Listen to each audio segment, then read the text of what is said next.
What's going on? What's going on? What's going on? Welcome back to the channel, NYSB Gamal. I am your host, Gamal, back at you with another video. As you can tell by the shirt, this is Justice League Day. And so we're finally here. HBO Max has delivered.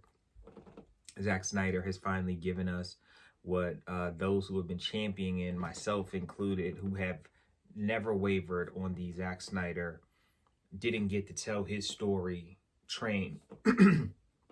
It's a amazing day, and we're going to get into what I think of the movie, but just as a whole, the idea of all things really working together for good, in that sense, meaning that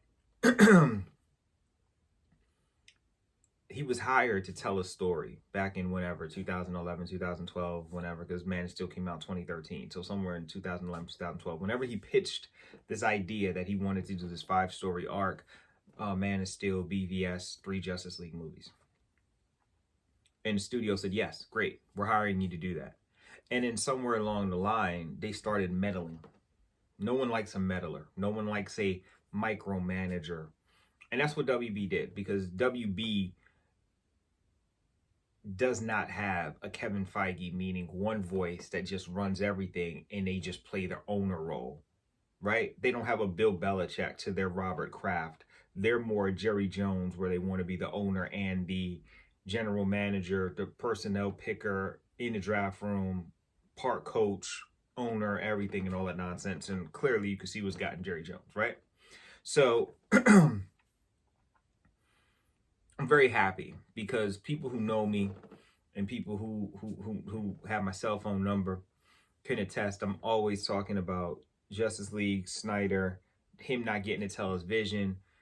They're wrongfully treating him comparing his movies to Marvel, when I don't think DC should have ever tried to do the Marvel route. Marvel is great at what Marvel does. I love Marvel movies. Infinity War, Black Panther, Spider-Man, Homecoming, like I'm here for it, right? But I think DC had a great opportunity. One, I think this is the best Batman, right? Hear me, not in the sense that I think the Batman movies with Christian Bale in it are by far and away the best Batman series. But this particular Batman, I think Ben Affleck does a great job of not just being Batman, but also being Bruce Wayne. And I think a lot of the problem is Keaton, Clooney, Bale, Kilmer, none of them got Bruce Wayne right. I didn't feel Bruce Wayne with them like I do with Affleck. And so I felt he was a great cast. Henry Cavill, I just can't imagine anybody else being Superman, to be honest with you. We're not even going to get into the rumors of trying to change it, whatever. Aquaman, who I never thought was a great character. Jason Momoa has done a great job with him. I had never seen the Flash guy before, but I like the Flash on the TV show, but this guy's pretty good too. He was really good in the movie.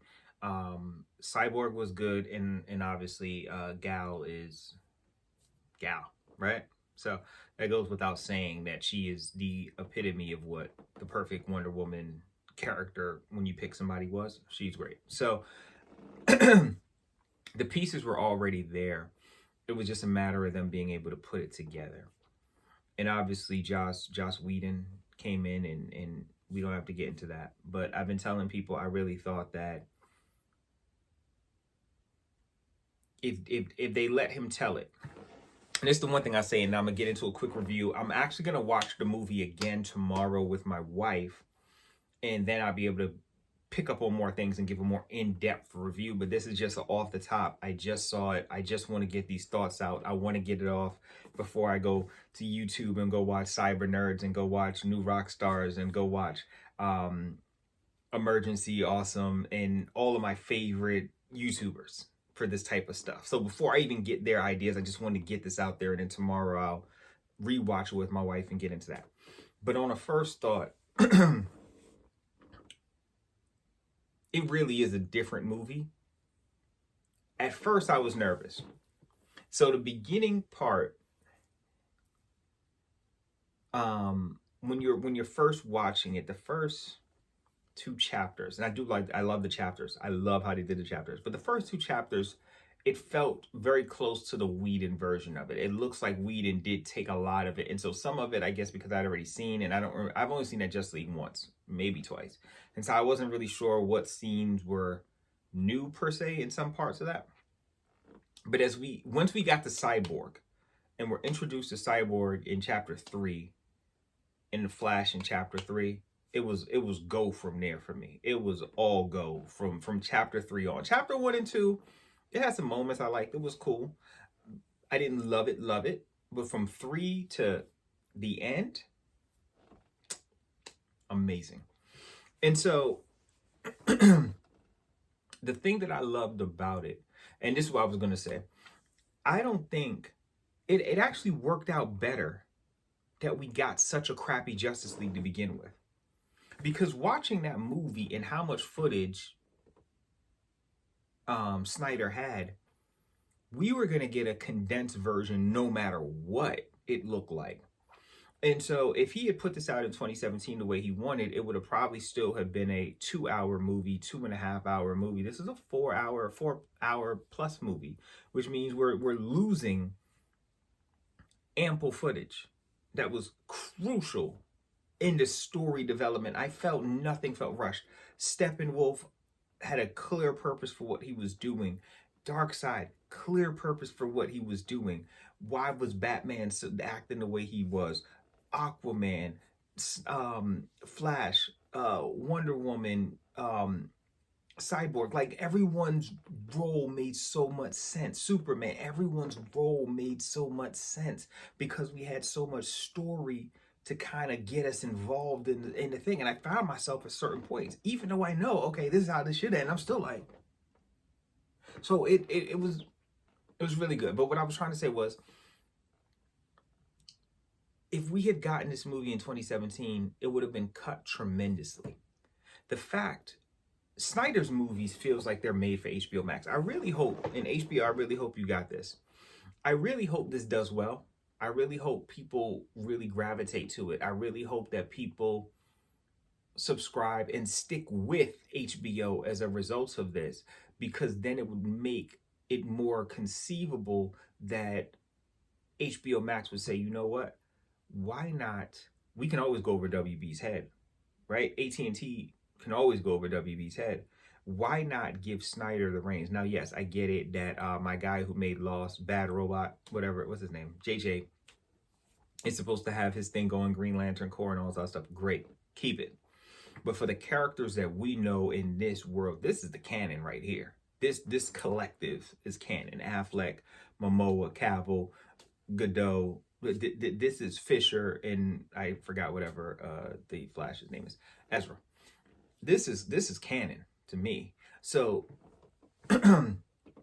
why not give him the opportunity to tell his story, and stories like this on HBO Max, where you can digest it sort of like Netflix. Now, hardcore people like myself, who were all in on Snyder's movies, who buy his movies, who support his movies, we're going to watch it in one sitting. But there's a ton of people I know who are still like, nah, man, 4 hours is a lot of time. I'm going to have to break this up. It has chapters, so you can break it up. But Snyder didn't have to. He was able to give us everything. He didn't have to hold back on anything because he was able to give us everything. And because it was on HBO Max, where you have the ability, if we're at a movie theater, it's hard to tell people you're going to sit through a 4-hour movie. People don't have that kind of time. But you at your home, you can break it up. You can go out. You can come back. You can do whatever, like I did throughout the day, and get it done still. It's so much better. He doesn't have to cheapen the storytelling and the character development, which is what he's into. He doesn't have to cheapen it. He can just get all the character development in he wants and make these epilogues, chapters, whatever. And I think that is one of the best wins that came out of this. More so that, and I mean, definitely getting the movie, but the realization that Zack Snyder, I don't know if he's made for movies. He's for movies to hit theaters. I think Zack Snyder is made for streaming services where he can put as much emphasis, he can put as much character development, he can put as much whatever into the movies and get it out there. And so I love that. I 100% get how Ray Fisher, Cyborg, is so important throughout this movie. It made sense. I also like that all of them were struggling with dad issues, parent issues. Momoa and his mother, Batman losing his parents, um, Superman becoming restored because of his mom and his wife Lois, and because Wonder Woman, based upon the antagonizing, based upon the separating from her sisters, and the Flash and his dad, and Cyborg and his dad, they did a great job with the helping us understand. And I love that. That's the psyche part of things is what I love, and I loved it. Um, Obviously the ending, and I'll get more into that. Obviously, I want to watch with my wife tomorrow, and I get more in depth. But